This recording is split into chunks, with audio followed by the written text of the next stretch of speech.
Channel को subscribe कर ले, क्लिक बेल आइकन को प्रेस कर दें ताकि साउंड नोटिफिकेशन आपको मिलते रहे हमारे साइड से, चाहे वो जेआईबी हो, चाहे वो सीआईबी हो, चाहे वो बैंक प्रमोशन हो। यहाँ हम बात कर रहे हैं जेआईबी का principles and practices of banking का क्वेश्चन बैंक सेट नंबर 1 है, जिसको भी हम लोग पढ़ेंगे। और वीडियो स्टार्ट करने से पहले आपको एक चीज़ बता दूं कि जो लोग कोर्स करना चाहते हैं हमारे यहाँ, तो यहाँ पे हमारे पास कोर्स करने का भी ऑप्शन है। और यहाँ पे जैसे आप देखेंगे 2 तरह के कोर्सेज आपको अवेलेबल है। एक है जेआईबी का face to face video course में, जहाँ पे शॉर्ट टर्म पासिंग कोर्स, यानी जस्ट आपके पास 10 मिनट है, 5 मिनट पढ़ना चाहते हैं तो ये कोर्स करके आप आराम से पास कर सकते हैं। दूसरा short term plus in depth video. In depth video का मतलब होता है कि डिटेल्ड में एक्सप्लेनेशन किया रहता है, ज़्यादा अच्छा होता है, ज़्यादा बेहतर होता है दोनों। और इसमें ये शॉर्ट टर्म भी मिलेगा और इन डेप्थ भी मिलेगा। दोनों जगह वीडियो लेक्चर कोर्सेज होंगे, दोनों जगह केस स्टडी का वीडियो है, दोनों जगह 13,500 का क्वेश्चन बैंक है, दोनों जगह 30 मॉक टेस्ट है, दोनों जगह रिवीजन नोट्स होंगी। वैलिडिटी का अंतर है, यहाँ 6 महीने का, यहाँ लाइफ लॉन्ग है, जब तक पेपर क्लियर नहीं होगा तब तक कोर्स कर सकते हैं। यहाँ प्रिंसिपल्स करेंगे तो दाम है 600 रुपये, दाम है 1200 रुपये। अकाउंटिंग करेंगे इसका दाम है 800 रुपये, इसका दाम है 1500 रुपये। लीगल करेंगे तो इसका दाम है 600 रुपये, इसका दाम है 1200 रुपये। और कॉमो पे करेंगे इसका दाम है 1500 रुपये, इसका दाम है 3000 रुपये। अगर आप जेआईबी या सीआईबी किसी का भी आप मॉक टेस्ट कर सकते हैं, कोई पेपर का आप करें, 10 मॉक टेस्ट मिलेंगे उसके अंदर। पर मॉक टेस्ट का दाम है 199 रुपीज़, आप पे करके कर सकते हैं। अब आइए पहला सवाल के ऊपर।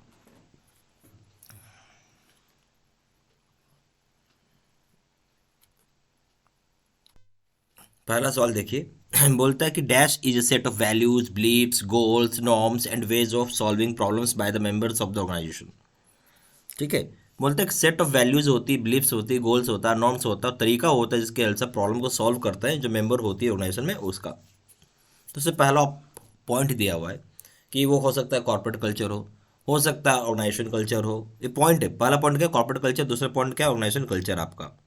ठीक है, आप यहाँ देखेंगे तब यहाँ देखिए तो क्या पूछ रहा है, क्या सेट ऑफ वैल्यूज़ होंगी, बिलीव्स होंगी, गोल्स होगा, नॉर्म्स होगा, और किस तरीके से हम प्रॉब्लम को सॉल्व कर सकते हैं जो भी ऑर्गेनाइजेशन में मेंबर्स होते हैं। तो एक पॉइंट दे दिया भाई कॉर्पोरेट कल्चर हो सकता है, दूसरा पॉइंट दे दिया इन्होंने ऑर्गेनाइजेशन कल्चर। अब आपको थोड़ा सोच के बताना है क्या होगा क्या नहीं होगा। तो पहला पॉइंट है, सॉरी ए ऑप्शन है ओनली वन, सिर्फ कॉर्पोरेट कल्चर हो। दूसरा है b option only two and organisation culture. तीसरा है आइदर 1 और 2। डी ऑप्शन है बोथ 1 एंड 2। अब आपको इसमें सोच के बताना है कि क्या कौन सा कल्चर होगा, तो सोचिए और फिर बताइए। 30 सेकंड का समय लीजिए, 30 भी नहीं, 10 सेकंड का समय लीजिए, 15 सेकंड का समय लीजिए, सोच के बताइए।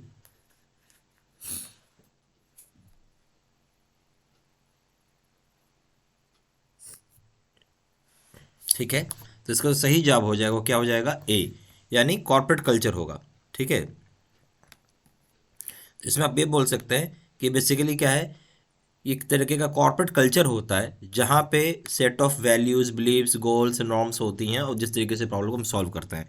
तो क्या हो जाएगा, सिर्फ पॉइंट नंबर 1 कॉर्पोरेट कल्चर।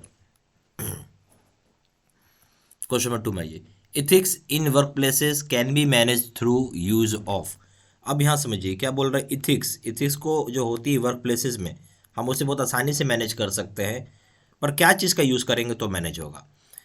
उसमें पॉइंट दिया, पहला पॉइंट है कोड ऑफ इथिक्स, दूसरा पॉइंट दिया कोड ऑफ कंडक्ट, तीसरा पॉइंट दिया रोल ऑफ इथिक्स। पहला पॉइंट क्या है, कोड ऑफ इथिक्स है, दूसरा पॉइंट है कोड ऑफ कंडक्ट है, तीसरा पॉइंट हो गया रोल ऑफ इथिक्स हो गया। आप बताइए सोच के इसमें से क्या सही ऑप्शन होगा। तो इथिक्स जो होता है वर्क प्लेस से बिल्कुल मैनेज कर सकते हैं, और आपको क्या यूज़ करना होगा वो आपको सोच के यहाँ पे जवाब देना पड़ेगा। तो ए यहाँ जो ऑप्शन हो जाएगा, सही ऑप्शन हो जाएगा, वो क्या होगा वो आपको बताना है। A option the only 1 and 2, b option the only 1 and 3, c option the only 2 and 3, d option the 1, 2 and 3। तो सोच के जवाब दीजिएगा, तब आपको आंसर इसका मिल पाएगा।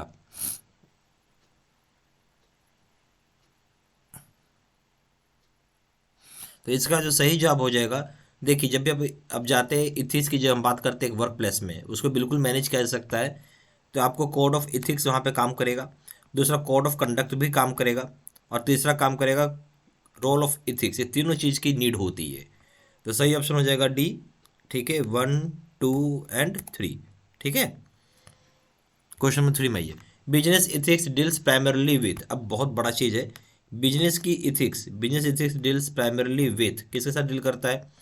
ए ऑप्शन है सोशल रिस्पॉन्सिबिलिटी, बी ऑप्शन है the pricing of products and services, c option है मॉरल ऑब्लिगेशन, डी ऑप्शन है being unfair to the competition.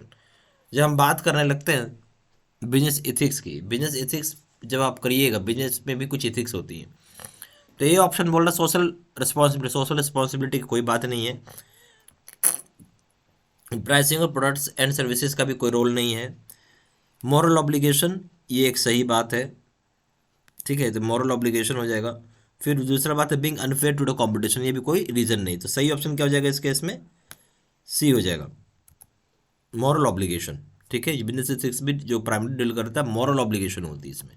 कोई भी काम करना है तो उसका नॉर्म्स होता है, एम्प्लॉय को रखना है तो उसका भी नॉर्म्स होता है, बिजनेस करना है तो उसका भी नॉर्म्स होता है, that is known as moral obligation. Question number 4 है, अब बोलता है according to concept of moral intensity a worker is most likely to behave ethically and legally when. अब क्या बोलता है, जो कंसेप्ट है आपका मॉरल इंटेंसिटी की बात हो रही है, ठीक है, क्या कंसेप्ट आपका मॉरल इंटेंसिटी की बात हो रही है, तो यहाँ पे देखिए जो वर्कर है वो ज़्यादा लाइकली है बिहेव करेगा इथिकली, कब करेगा, और लीगली कब करेगा, सवाल ये है। जो कंसेप्ट है मॉरल इंटेंसिटी का, तो वर्कर जो है ज़्यादा इथिकली और लीगली कब बिहेव करता है, ये सवाल था। पहला ऑप्शन है manager observes his or her behaviour closely, जब मैनेजर ऑब्जर्व करता है अपना और दूसरे का बिहेवियर बहुत ही क्लोजली।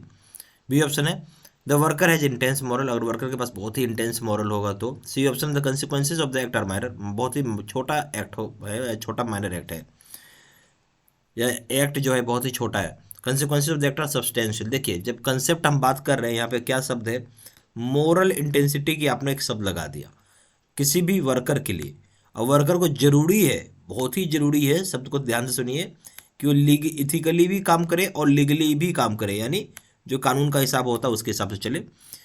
तो सबसे पहला चीज़ ये होगा, ये कहाँ हो सकता है, ये तो एक ऑप्शन बोला कि मैनेजर ऑब्जर्व करे उसकी बिहेवियर को क्लोजली, ये संभव एक ऑप्शन ये हो गया। बी ऑप्शन है वर्कर के पास बहुत ही इंटेंस मॉरल हो, ठीक है, सिर्फ इंटेंस मॉरल की बात कर रहा हो। सी ऑप्शन हो गया the a consequences of act are minor, यानी जो नतीजा होगा अगर मान लीजिए बिहेव नहीं किया मॉरल इंटेंसिटी तो उसका नतीजा बहुत ही छोटा होगा।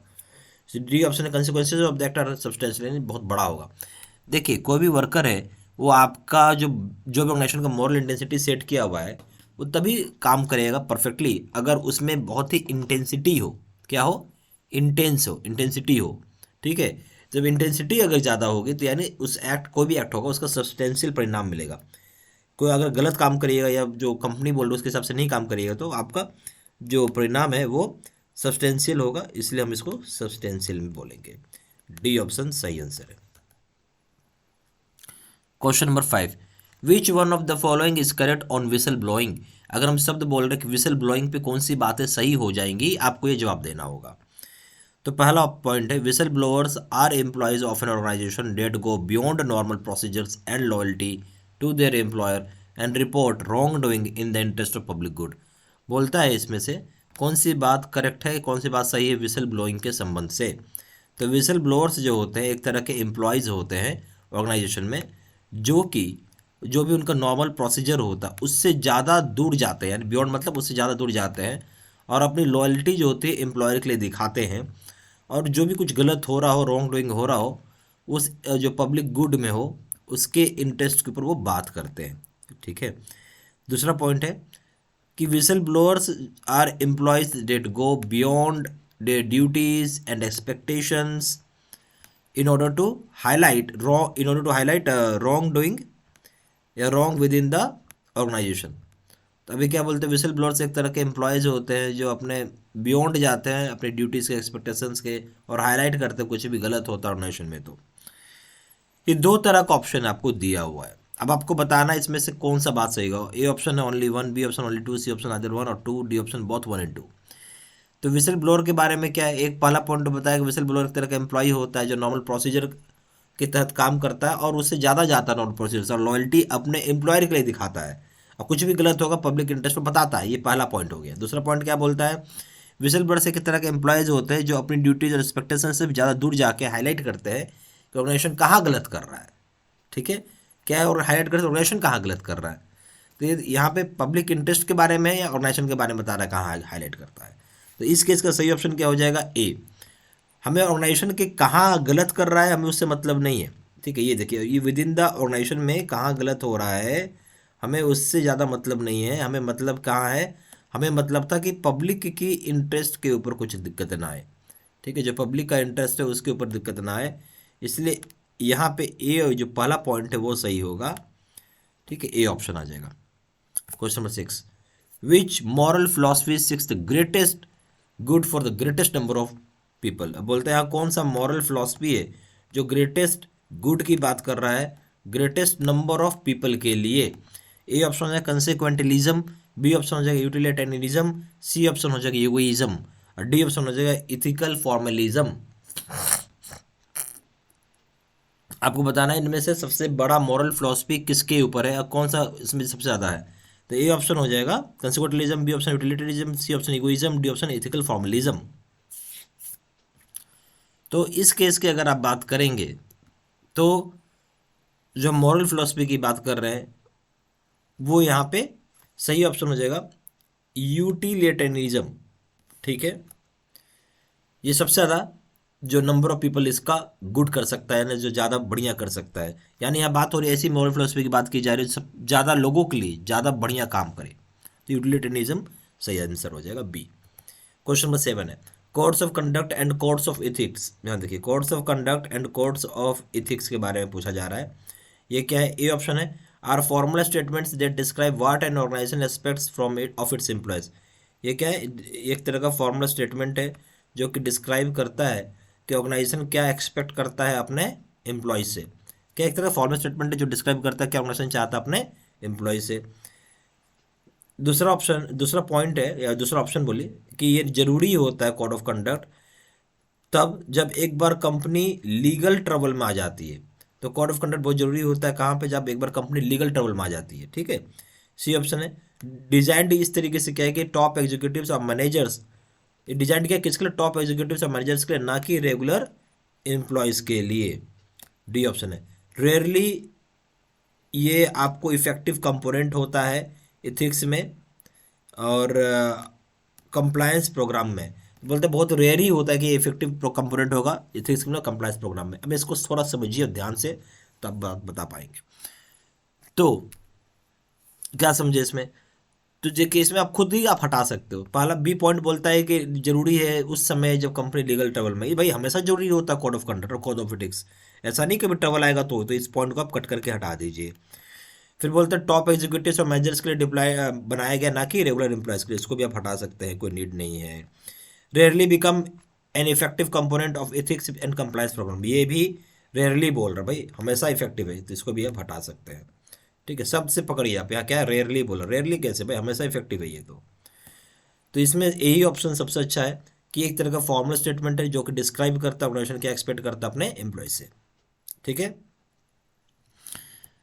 क्वेश्चन नंबर 8 भाई, इथिक्स मीन्स, इथिक्स का मतलब क्या होता है, समझ मारी बात, इथिक्स का मतलब क्या होता है वो पूछ रहा है। पहला ऑप्शन दिया कैरेक्टर, दूसरा ऑप्शन ऑप्शन नहीं, पहला पॉइंट है कैरेक्टर, दूसरा पॉइंट है मैनर, तीसरा पॉइंट है आपका कस्टम। तो इसमें से कौन सा सबसे बढ़िया है, तो सबसे पहला पॉइंट हो जाएगा आपका ओनली 1 and 2, दूसरा पॉइंट हो जाएगा 1 and 3, तीसरा हो जाएगा ओनली 2 and 3, दिए 1 2 and 3। जब मिथिक्स की बात करने लग रहे हैं तो यहाँ कैरेक्टर की भी बात हो रही है, मैनर की भी बात हो रही है और कस्टम की भी बात हो रही है। ऐसा है नहीं कि हम सिर्फ बात कर रहे हैं एक चीज़ का। तो बेसिकली यहाँ पे तीनों पॉइंट सही हैं, तो आपका जो सही ऑप्शन आ जाएगा इस केस में वो क्या हो जाएगा, डी हो जाएगा, 1 2 and 3। ओके, क्वेश्चन नंबर 9 में आइए, पेरे, देखिए यहाँ पे पेरे टेक्स है utilitarian view point of ethics. पेरे ने utilitarian view point of ethics लिया और इससे इन्होंने जज किया कि एक बिजनेस डिसीजन जो होगा वो इथिक कब होगा, कब तक हो सकता है। ए ऑप्शन दिया कि more good and bad result हो from the decision, B option दिया एवरी, मैंने ज़्यादा, देखिए यूटिलिटेरियन व्यू किसका था, पेरे का था, उसका पॉइंट ऑफ एथिक्स से उसने बताया कि कोई बिजनेस डिसीजन को अगर जज कर रहे हैं एथिक्स में वो तब तक होगा जब कब होगा। ए ऑप्शन दिया कि more good than bad result हो जाए जो भी डिसीजन आता है, and more good and bad result from decision. B point है एवरीबडी इज ट्रीटेड फेयरली, हर किसी को ट्रीट किया जाए फेयरली। सी ऑप्शन है certain rights are not violated, कुछ राइट्स को वॉलेट ना किया जाए। डी ऑप्शन है he has good character and integrity, उसका कैरेक्टर बढ़िया होना चाहिए और इंटीग्रिटी मतलब एकजुट होना चाहिए। तो यहाँ पे आपकी जो बात हो रही है इसका सही आंसर क्या होगा? देखिए, पियरे का एक सीधा से बात बोलना था, यूटिलिटेरियन व्यू के पॉइंट का मतलब क्या है? ज़्यादा लोगों के लिए ज़्यादा अच्छा हो। खराब हो सकता है, ये नहीं बोले, देखिए 100 लोग हैं, 100 के 100 को तो अच्छा नहीं होगा, 100 में से मान लीजिए 90 लोग के लिए अच्छा और 10 के लिए खराब हुआ। ठीक है, तो हमें वो व्यू पॉइंट रखना है, हमें वो डिसीजन लेना है। ठीक है, तो इसलिए सही ऑप्शन क्या आ जाएगा इसमें? ए आ जाएगा आपका। ठीक है, हमेशा याद रखना, यूटिलिटेरियन व्यू का मतलब ज़्यादा से ज़्यादा लोगों के लिए भला हो। अब किसी कम के लिए खराब भी हो सकता है, ये जरूरी तो है नहीं कि अगर 100 चीज़ बात बोल रहे हैं 100 का 100 चीज़ अच्छा ही होगा। 100 में से मान लेते हैं कि 90 लोगों को अच्छा लगा, 10 लोगों को खराब लगा, तो हमें जो 90 लोगों को अच्छा लग रहा है वो पकड़ना है। क्वेश्चन नंबर 10 है, the three major types of ethical issues include except, मतलब 3 मेजर तरह के जो इथिकल इश्यूज हैं वो इंक्लूड किए जाते हैं एक्सेप्ट, किसको छोड़ के? यहाँ देखिए शब्द को एक्सेप्ट बोल दिया, क्या छोड़ के? ए ऑप्शन है कम्युनिकेशन इश्यूज, बी ऑप्शन है सिस्टमैटिक इश्यूज, सी ऑप्शन है कॉर्पोरेट इश्यूज, डी ऑप्शन है इंडिविजुअल इश्यूज। 3 मेजर तरह के इथिकल इश्यूज हैं इंक्लूड किए गए, एक्सेप्ट किसको छोड़ के, वो आपको बताना है। तो पहला कौन सा? कम्युनिकेशन इश्यूज है, दूसरा कौन सा? सिस्टमेटिक इश्यू है, तीसरा कौन सा? कॉर्पोरेट इश्यूज है, और चौथा कौन सा? इंडिविजुअल इश्यूज है। सही ऑप्शन क्या हो जाएगा इसमें? कम्युनिकेशन इश्यूज को ये बता रहे हैं कि एक मेजर जो 3 तरह का जो आपका इथिकल इश्यूज होता है, तो बेसिकली कम्युनिकेशन इश्यूज जो होता है ये किसी भी तरह का इथिकल इशू का पार्ट नहीं है। कम्युनिकेशन इशू क्या है? इथिकल इशू थोड़ी होता है ये। ठीक है, आ, तो यहाँ पे वो पूछा जा रहा है कि बाकी आपका सिस्टमेटिक इश्यू ये होता है, इथिकल इश्यूज का पार्ट है। आपका कॉर्पोरेट इश्यूज इथिकल इश्यूज का पार्ट है, इंडिविजुअल इश्यूज इथिकल इश्यूज का पार्ट है। तीन के तीनों जो है ना आपके इथिकल इश्यूज के पार्ट है। बट कम्युनिकेशन इश्यूज किसी तरह के इथिकल इश्यूज का पार्ट है। कम्युनिकेशन में क्या, आप एक आदमी से दूसरे आदमी से कम्युनिकेट करना चाहते हैं, इसमें किसी भी तरह कोई इथिकल का या इथिक्स का कोई रोल होता ही नहीं है। आ रही बात समझ में आपको अच्छे से? ठीक है, चलिए। और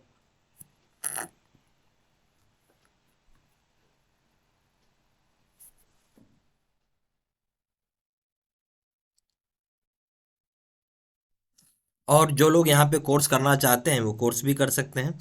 ठीक है, यहाँ पे दोनों तरह का कोर्स है। एक है आपका शॉर्ट टर्म पासिंग कोर्स, जहाँ मान लीजिए आपको मात्र 10 ही मिनट दे के पढ़ाई करना है, 5 मिनट दे के पढ़ाई करना है, ये बहुत बढ़िया कोर्स है। चाहे एक दिन में कोर्स खत्म करना हो तो इसके लिए सबसे अच्छा ये कोर्स है।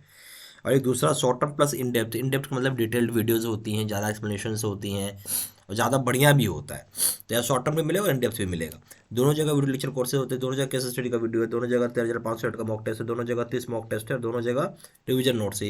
यहाँ पे अंतर है, 6 महीने की वैलिडिटी है या लाइफ लॉन्ग वैलिडिटी होती है। यहाँ पेपर वन करेंगे, प्रिंसिपल्स करेंगे, इसका दाम है 600 रुपये, इसका दाम है 1200 रुपये। अकाउंटिंग करेंगे, इसका दाम है 800 रुपये, इसका दाम है 1500 रुपये। लीगल करेंगे, इसका दाम है 600 रुपये, इसका दाम है 1200 रुपये। कॉमो पे करेंगे, इसका दाम है 1500 रुपये, इसका दाम है 3000 रुपये। और सिर्फ मॉक टेस्ट करने का इच्छा है, चाहे जेआईबी का हो चाहे सीआईबी का हो, पर पेपर आप मॉक टेस्ट कर सकते हैं, या चाहे कॉमो पैक भी ले सकते हैं, उसका दाम है 199 रुपीज़।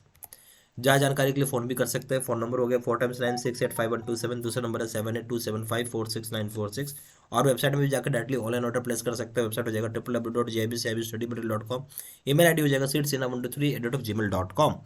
अगर वीडियो अच्छा लगा तो लाइक जरूर करिएगा। चैनल पहली बार आए चैनल को सब्सक्राइब करिएगा। धन्यवाद।